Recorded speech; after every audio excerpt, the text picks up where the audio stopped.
call came through the radio with a crackle that cut through the morning stillness. Get the tranquilizers ready. Now, she's not herself. At the heart of Crescent Valley Zoo, in the rolling hills of Oregon, Sarah Coleman, head zookeeper, stood frozen, her eyes locked on Naya, the zoo's oldest female mountain gorilla. Naya's massive form moved toward the observation deck, with a purpose Sarah had never seen in her 12 years of working with primates. What unfolded next would unravel secrets buried deep within the zoo's operations and challenge everything Sarah thought she knew about the animals she'd sworn to protect. It had been a quiet Wednesday, the kind where the air smelled of pine, and the zoo's pathways were nearly empty. Sarah had spent a decade nurturing the gorilla troop, a tight-knit family of 6, with Nia as its steady matriarch. At 32, Nia was a gentle giant, known for her calm demeanor and the way she'd cradle her infants with a tenderness that drew crowds. But over the past month, something had shifted. Nia, who usually lounged in the shade with her 5-month-old son, Kibo, had grown restless. She paced the enclosure's edge, her dark eyes scanning the visitors beyond the reinforced glass. She'd stopped eating her favorite treats, mango slices, sweet potatoes, and clung to Kibo so tightly that Sarah's assistant, Matt Rivera, had started logging her behavior daily. "She's off again," Matt said, flipping through his tablet. 4th day without touching her food. And look at this. She's been vocalizing more. Those low moans. Never heard her make those before. Sarah frowned, her gut twisting. She'd seen Nia raise 3 other infants without a hitch, each one thriving under her watchful care. But with Kibo, Nia was different. She'd sit for hours, staring at her son, her massive hands tracing his tiny features as if memorizing them. The zoo's veterinarian, Dr. Rachel Nguyen, had run tests on both mother and baby, but the results showed nothing. No infections, no injuries. Could be stress, Rachel had said, adjusting her glasses. Sometimes even veteran mothers get anxious. Just watch her closely. But Sarah knew it was more than that. Nia wasn't just anxious, she was afraid. The tension broke on a crisp morning when the zoo was nearly deserted. Among the few visitors was Margaret Maggie Walsh, a retired teacher who visited daily, her sketchbook filled with drawings of the gorillas. The staff called her Aunt Maggie for her warm smile and endless stories about her students. Maggie stood at her usual spot, her pencil pausing as she watched Nia. "Sarah," she called softly, "something's wrong. Look at how she's holding Kibo today." Sarah stepped closer, her boots crunching on the gravel.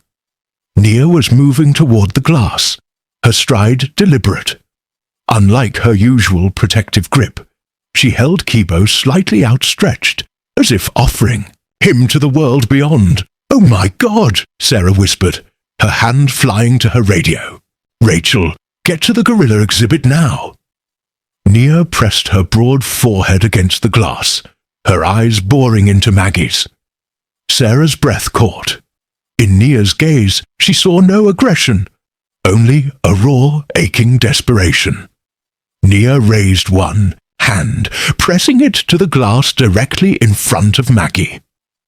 Then, in a moment that would later flood social media and news feeds, Nia lifted Kibo toward the glass and made a gesture that stopped Sarah's heart.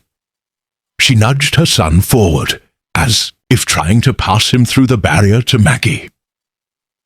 "Everybody stay calm," Sarah said, her voice shaking. Nia let out a soft, plaintive hoot, pushing Kibo closer to the glass. She was trying to give her baby to a human. Rachel arrived, her medical bag slung over her shoulder. "We need to get in there," she said, her usual calm fraying. "Something's seriously wrong." But before they could move, Nia's demeanor shifted. She pulled Kibo back, clutching him tightly, and retreated to a corner of the enclosure. Her body hunched as she made a wrenching, almost human sob. "Clear the visitors," Sarah ordered. Security ushered the small crowd away, but Maggie stayed, rooted, her eyes glistening. "She's hurting," Maggie said, her voice barely audible. "I've seen that look before, in parents who know they're running out of time." Sarah's chest tightened. Maggie's words echoed her own fears. Nia was trying to tell them something, and they'd missed it. An emergency exam revealed a devastating truth. Hidden beneath Nia's thick fur was a tumor, aggressive and fast-growing, missed in earlier checks because of her robust frame. Rachel's face was grim as she reviewed the scans. "This shouldn't have gone unnoticed," she said. "Her blood work shows something else. Traces of compounds I don't recognize. Immunosuppressants, maybe, but not ours." Sarah's mind raced. Nia's behavior, her desperation. It wasn't just maternal instinct. She'd known she was sick and had tried to save her son by entrusting him to the humans she'd watched for years. The discovery lit a fuse. Sarah demanded the zoo's medical supply logs, her hands trembling as she and Matt pored over months of data. The numbers didn't add up. Sedatives were overstocked, painkillers were missing, and a pattern emerged. Someone had been tampering with the inventory. "This is deliberate," Matt said, his voice low. "Someone's been dosing her with something off the books." Rachel joined them, her laptop open to Nia's latest blood panel. "These compounds," she said, "they're experimental, not FDA approved. They weaken the immune system, accelerate cell growth. That's why the tumor spread so fast. Who would do this?" Sarah asked, her voice breaking. The answer came in an email from Dr. Vincent Hargrove, the zoo's new research director. "Urgent, meeting regarding gorilla health protocol. Research wing, now." Sarah exchanged a glance with Rachel. "Did you tell him about the blood work?" she asked. Rachel shook her head. "I came straight to you." Sarah slipped her phone into her pocket, hitting record. "Something's not right here. Matt, back up those logs. Rachel, keep Nia secure." In the research wing, Hargrove greeted them with a polished smile that didn't reach his eyes. "Sarah, thank you for coming. I heard about Nia's episode. Today, quite the spectacle." His tone was too smooth, too controlled. Given her condition, the board has approved transferring her to a specialized facility for treatment. Sarah's stomach dropped. Transfer her? She needs surgery, not a road trip. Hargrove's smile tightened. "The tumor's unfortunate, but it makes her ideal for our primate cognition study. A chance to push the boundaries of what we know about gorilla intelligence." The pieces snapped into place. Sarah remembered whispers of a grant Hargrove had secured, a study on enhanced primate evolution. Her voice shook with rage. "You've been experimenting on her. That's why her system's full of unapproved drugs." Hargrove's facade cracked. "You're out of your depth, Sarah. This research could redefine our understanding of cognition. A few sacrifices are necessary for progress." Matt stepped forward, his fists clenched. "Sacrifices? You're killing her." Hargrove's eyes narrowed. "The board signed off. Nia's transfer is tomorrow. End of discussion." Sarah's hand tightened around her phone. "I recorded every word you just said, and we've got copies of the tampered logs." Hargrove's face darkened, and in the scuffle that followed, a file slid off his desk, spilling photos across the floor. Images of gorillas from other zoos, each marked with tumors eerily similar to Nia's. "You've done this before?" Sarah whispered, horror clawing at her. "How many have you killed?" A sudden commotion outside broke the tension.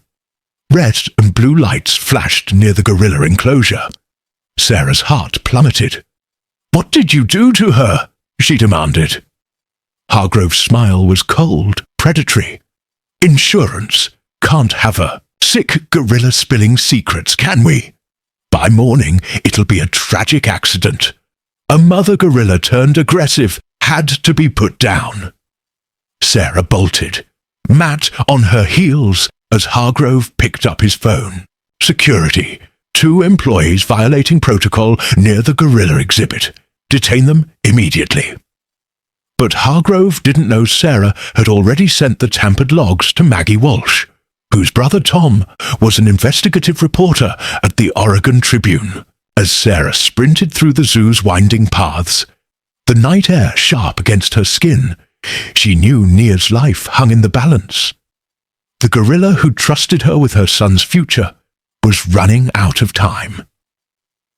The gorilla enclosure glowed under harsh floodlights, casting long shadows. A group of men in unfamiliar vet uniforms moved toward the entrance, their steps too deliberate. "Those aren't our people," Matt whispered, his breath ragged. Sarah's phone buzzed, a text from Tom. "Story breaking online in 10 minutes. Police en route. Stall them." Sarah nodded at Matt. "Remember our emergency drill. Time to kill the power."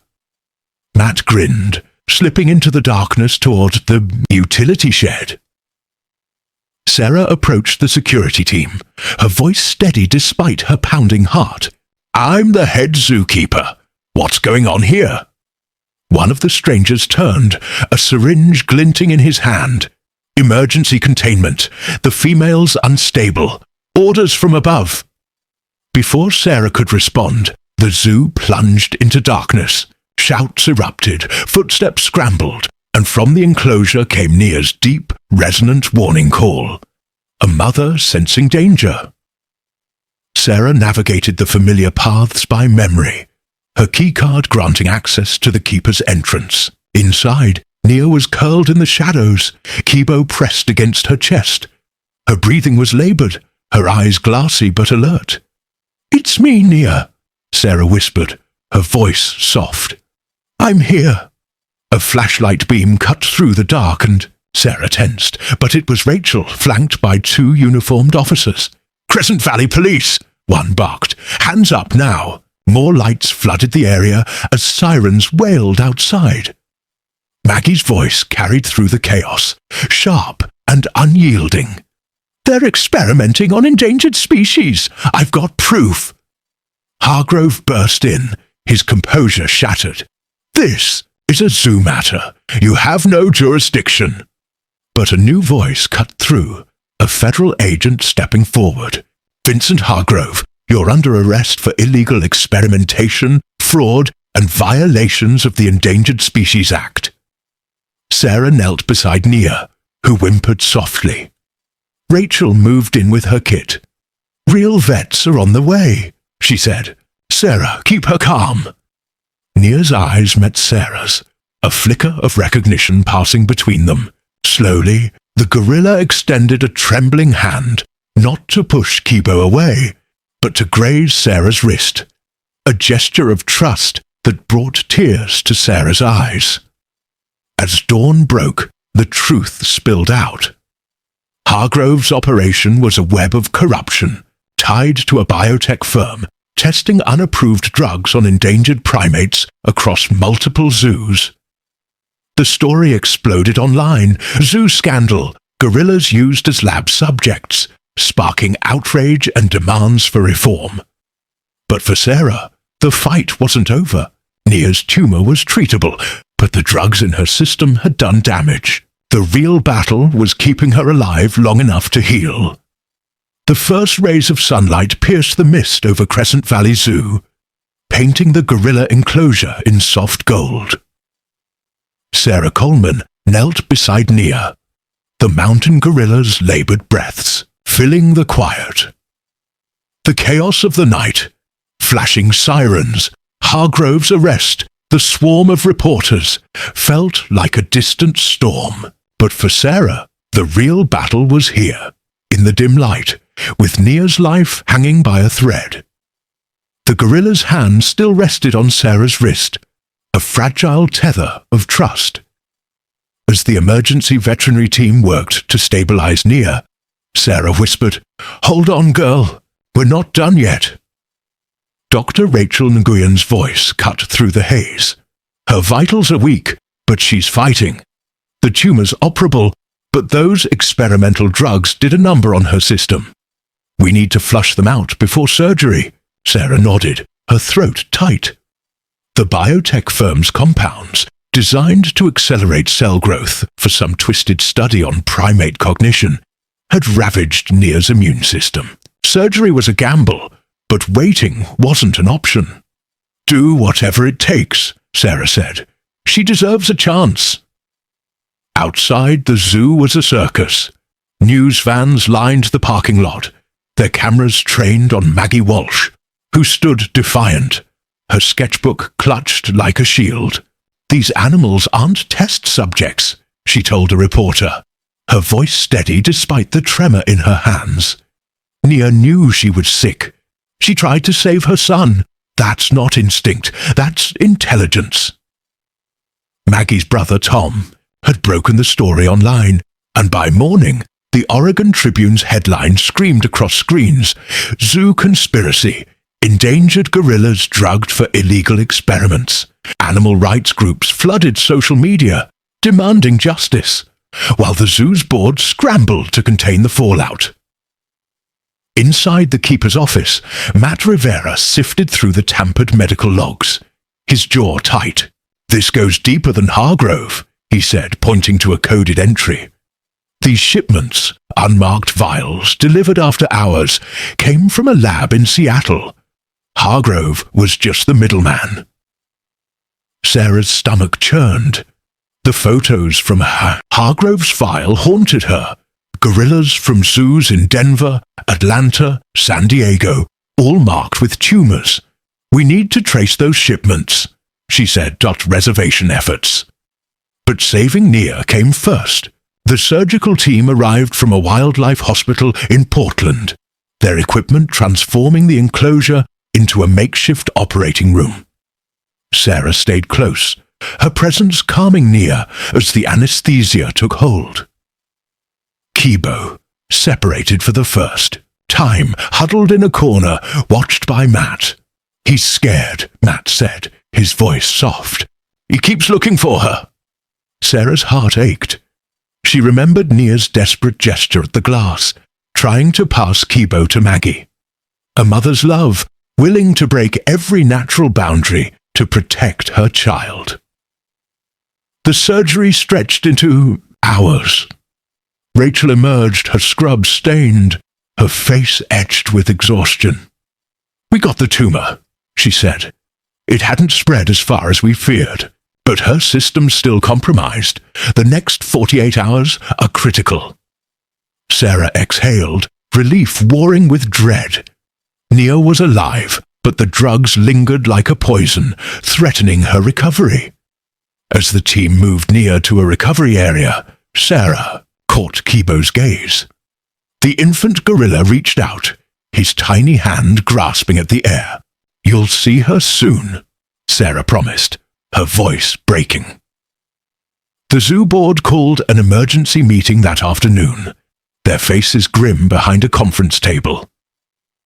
Sarah, still in her muddy boots, faced them alongside Matt and Rachel. The chairwoman, Ellen Carver, spoke first. "We had no knowledge of Hargrove's experiments," she said, her tone defensive. "He acted alone." Sarah's anger flared. Alone? Someone signed off on those grants. Someone ignored the missing painkillers, the overstocked sedatives. Nia almost died because of your oversight. Matt slid the tampered logs across the table. These point to a lab called Next Gen Biotech. Hargrove was their front man, but they're the ones supplying the drugs. Ellen's face paled. "We'll cooperate fully with the FBI," she said, "but the zoo's reputation is at stake. We need to control the narrative." Sarah leaned forward, her voice low. The narrative. Nia's fighting for her life because you let a monster run your research wing. The public deserves the truth. Rachel added, and the other zoos, Denver, Atlanta. They need to know if their animals are at risk. The board promised an internal audit and new oversight protocols, but Sarah left the meeting uneasy. Promises weren't enough. That evening, Maggie found Sarah by the enclosure, where Kibo now slept in a temporary nest. "You did good, kid," Maggie said, her eyes warm. "But this isn't over. I've been digging." She handed Sarah a USB drive. Tom's contacts found emails between NextGen and someone on the board. They're trying to bury this. Sarah's pulse quickened. Who? Maggie shook her head. The emails are encrypted. Tom's working on it, but you need to be careful. These people don't play nice. The warning proved true the next morning. Sarah arrived to find the recovery area sealed off, with 2 security guards she didn't recognize. "Board orders," one said, blocking her path. "No access until further notice." Sarah's blood ran cold.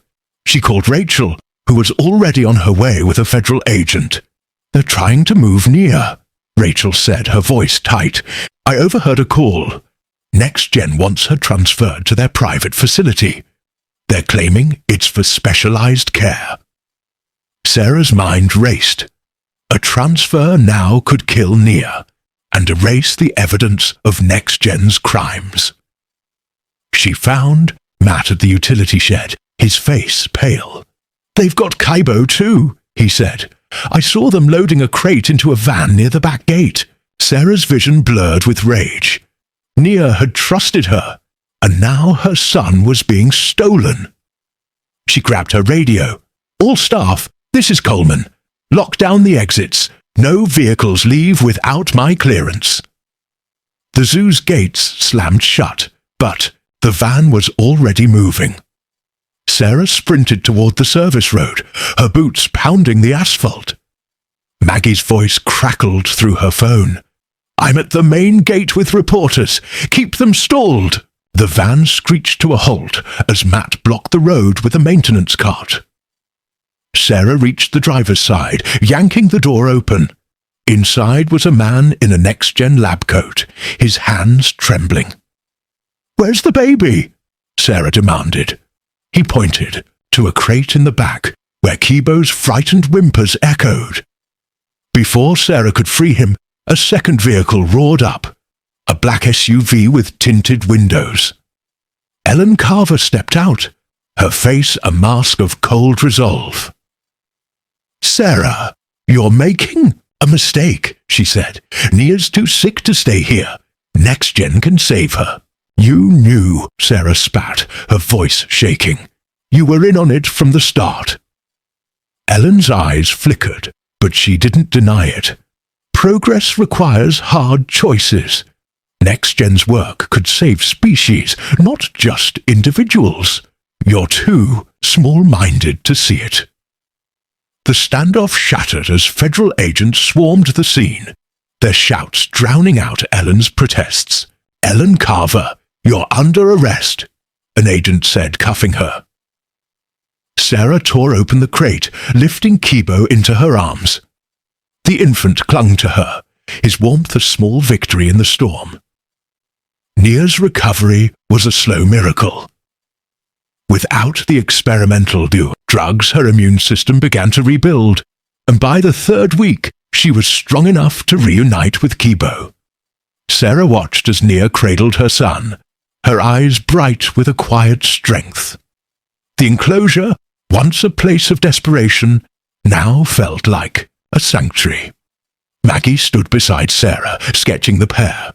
"She knew all along," Maggie said. "That day at the glass, she was begging us to listen." Sarah nodded, her throat tight. "We almost didn't. The scandal reshaped Crescent Valley Zoo. The board was overhauled, with Rachel appointed as interim research director to ensure ethical standards. NextGen Biotech collapsed under federal scrutiny. its executives facing charges alongside Hargrove and Carver. The zoos in Denver and Atlanta launched their own investigations, saving dozens of gorillas from similar fates. A new sanctuary, named Near's Haven, was funded with NextGen's fines, offering a home for rescued primates. Sarah kept a photo from that first morning, Near pressing Kibo to the glass, her eyes pleading. It hung in her office, a reminder of what trust could cost and what it could save. Near and Kibo thrived, their bond a quiet testament to a mother's will. Visitors came not just to see them, but to learn their story, their awe, a spark for change. Sarah often caught Near's gaze through the glass, no longer desperate but steady, a shared understanding that some bonds, between mother and child, human and animal, could rewrite the world. The story of Near, the mountain gorilla who reached through the glass to save her son, lingers like a quiet echo in the heart. It teaches us that trust, even across species, is a force that can unravel secrets and spark change. Near's desperate plea revealed not just her intelligence, but her faith in humans, a faith Sarah Coleman honored by risking everything to expose a hidden truth. This reminds us that trust is a fragile gift, demanding courage to uphold and vigilance to protect. When we listen to those who cannot speak for themselves, we uncover wisdom that reshapes our world. Another lesson lies in the power of instinct. Near's maternal drive, pushing her to defy nature's boundaries, mirrors the fierce love that drives us all. It's a call to honor the bonds that ground us, family, community, or even the animals we share this planet with, knowing they can guide us through the darkest storms. Yet the story also warns of accountability. The corruption of Hargrove and Carver thrived in the shadows of negligence, showing that progress without ethics is a betrayal of trust. We must question those in power, demand transparency, and hold fast to integrity, lest we sacrifice what matters most. For today's world, these lessons are a compass. Listen to the voiceless, whether animals, marginalized communities, or your own intuition, and act with courage when they call for help. Protect the bonds that define you, nurturing them with time and care. Demand accountability from institutions, whether corporations or governments, and support ethical practices in science and conservation. Volunteer at a local shelter, advocate for wildlife protection, or simply pause to marvel at the intelligence of the creatures around you. Near's story proves that even in a fractured world, a single act of trust can ignite a movement. Let it inspire you to build a life where love, courage, and truth prevail, forging connections that endure beyond the glass.